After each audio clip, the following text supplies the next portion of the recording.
ebyanje byonna facility ya Gambia ebindi deputy president naza kuba nali bagambya ati ya ngamba Uganda mumanya kakati ulira ekikulu bide yagenze dda mwena abakodomi bange mwena abalamu bange mwena abasezaala bange bannazaala bange mikwano gyange nsanyuse nnyo okubasinkana olwaleero obudde bangi nnyo kyobola abatutuuse ng'obudde bugenda kuggwako kati nsigaza eddakiika 2 zokka ate njagala nnyo okukuuma obudde kubanga manyi abo abapoliisi nabo tebagala tukuba tiyagaasi kubanga bamanyize pulezidenti agenda okuddako kakati nebwembatunuulira n'abamu ba IGP n'abamu ba komishona sesagala kuyomba nabo ate n'ekirala mulaba ntambula ne security ennene nnyo temutya bafuma kubanga olede ndi pulezidenti njagala kubasaba nasembayo okujja wano nga nzize bakubira miziki nenkomayo okujja wano nga mugenda kumpa mukyala era omukyala nemukuma bulungi naye nankuma bulungi era nkomyewo nga mbasaba mumpe omukisa nfuuke pulezidenti wa Uganda agenda okuddako bingi nnyo byetwagala okutuusa ku Uganda empya tezisobola kwogerako olwaleero tumanyi nti Uganda erina ebizibu bingi tumanyi nti Uganda tegudde wala naye nekyegenda wala naye tumanyi nti ffe abavubuka eminyeeto yeffe tusobola okukolawo enjawulo nga tuli wamu nga tukolagana nga tukwatagana nga tewali kusosola kale no mu Uganda empya twagala nga pulezidenti nga si boss nga pulezidenti saavanti w'abantu so nzize singa mumpa omukisa nebeera pulezidenti wammwe mugenda kubeera ne pulezidenti nga mukwano gwammwe mugenda kubeera pulezidenti nga mwana wammwe but most importantly mugenda kubeera ne pulezidenti nga saavanti wammwe nga yemmwe baboosi nabwekyo basere na banyabo obwire bwagenda konkani ngenda kubasaba nkebiro 14 omwezi gwa Januari buli muntu yenna abeeyo alonde togamba nti tuli bangi nnyonze ne bwesironda nno mwenna mubeeyo mubungi mulonde ne bwobanga olina omulwadde oba omukadde nga talina maanyi muyambeko abaana ba bodaboda mubatwali abazeyi n'abalwadde balonde ate bwe mumala okulonda mukuuma akalulu twagala Uganda empya etalimu kusosola Uganda empya nga abapoliisi basasula bulungi Uganda empya nga abantu babulijjo n'abasirikale nga bamukwano Uganda empya nga basawo basasula bulungi nga bakica basasula bulungi saawa zino tutambula mu nsi naye nga bwosanga abasirikale ng'odduka tekirina kubeera bwe kityo tulina kubeera nga tuli wamu nandibadde na bingi ebyokubagamba mikwano gyange naye kubanga obudde bujoyize kansinzikirize muganda wange Honorable Alinda Onesimus musabire akalulu masabe nti bwe mutuuka ebiro 14 ebya Januari mugende nange temugenda kusanga linnya Bobi Wine ku ballot paper temugenda kusanga linnya Musinguzi ku ballot paper mugenda kusanga Kyagulanyi Sentamu era mugenda kusangako akabonero akambuleki akabonero akambuleki akambulera bolaba ambulera mutikinga bolaba ambulera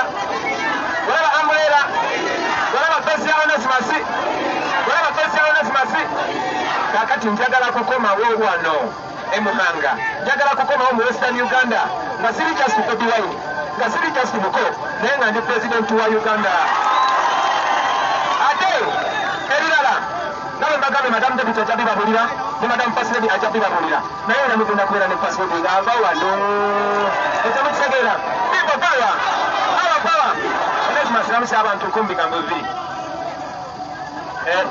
bibiri first of all kanye base president kuisha hano nokuba this humble kuba mwetowooze akakwatira ambulera ona tuwala Lukiga kyaba yamani final message to non-Lukiga speaking people. I want the world at large to get this message. Us as the youth and the people of Uganda, our hope for a new Uganda is far greater than the intimidation we face now. Open the Ugandans kurakira okuba kila kinisa tulubire tule na Ugandans people power. Your Excellency, my President, we wish you a safe stay around and feel at home. Abachika tuwakunda. Eno mukazi no witu. So umukundire tuwakunda. Anga kande tsuwa hiya naso kutabazwa mwena. Wakati wino katebile alingaye kukuneza kutale chano. Honorable zake ni mtu wa kuhulira. Anga spent in the bright from Mbarara South to in the Jasper obanoko dileta witu kana yesi mbramu Rwanda. Finally around me as a special commission. Kandi etu mutwe ikwe kama chika otubaje nkoko. We've seen this all before. Nakuna kuchika. Nakunda. Akoma chika tukagemanzi tukatina. Mesha mheru. Emma ni wako dileta witu. Finally mweke president asa kunyama. Kale people power. People power. Kale mazima. Wewe mnonga one barinda. Tene edi mutwe. Tena nubya nini mumanya. Nubya ne bazwe ndirabantu kate. Mebale munonga na one kumutagema mureba nabandi. Mebale munonga basere nabanyabo. Mebale nabapolisi mutasera cyagasi. Eksha twaje na kanungu. Mebale basere nabanyabo. Wanga bari mu.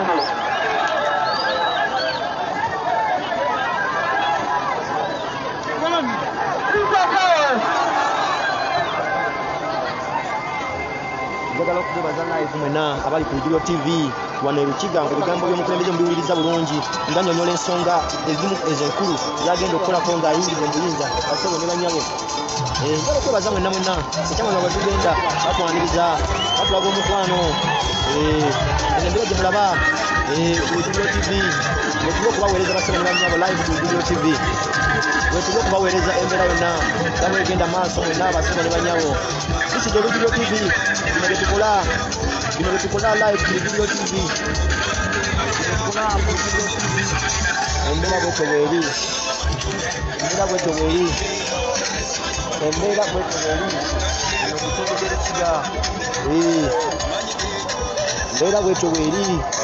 Embeera bwetyo bweri. Basebo ne banyabo. Lino tunuza kamera mu president. Tukyali live Rukiga okubatuusaako embeera yonna nga bwe yayimirire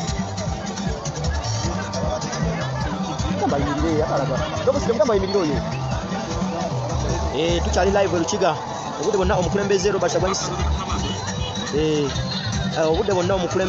addako Robert Kyagulanyi Ssentamu asimbula ate okwolekera mu bitundu by'eggwanga ebirala okutambuza obubaka obw'enkyukakyuka bassebo ne banyabo. Njagala nnyo okwebaza mwenna abali live ku Ijuliro TV abatugobera live wano ku Ijuliro. Omulimu gwaffe kubatuusaako obubaka bwa nkyukakyuka, kubatuusaako message ey'enkyukakyuka bassebo ne banyabo mu bitundu by'eggwanga eby'enjawulo. Tubakubira zi live ez'okumukumu.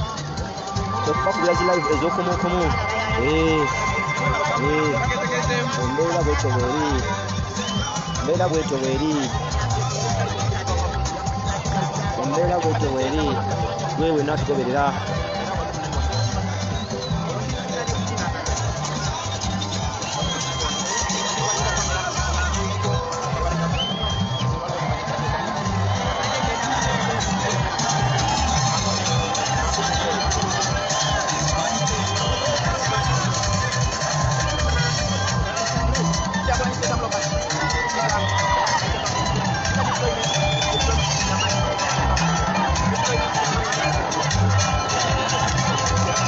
Tambure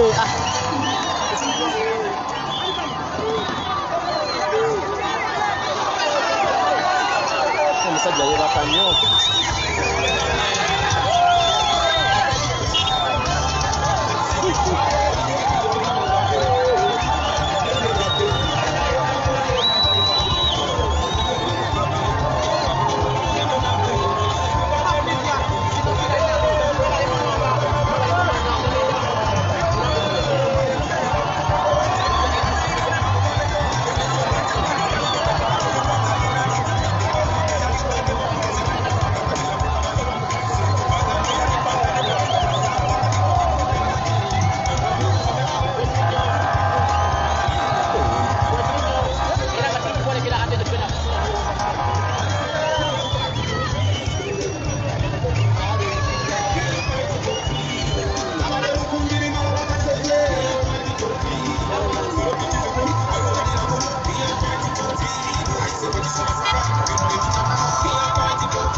embeera bwetyo bweri tuli mpitiko Lukiga ate Banyabo batuusaako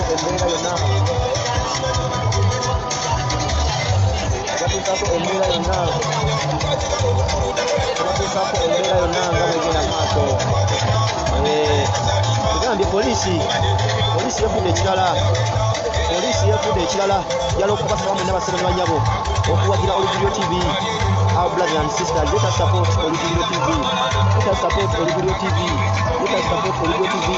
Tukweweka data amafuta ebyokulya n'okusula tulaba nga tubatuusaako empeereza ennungi yewe yonna akutwala live Oluguliro TV era ale yaffe esembyeyo tusabina maaso n'okubatuusaako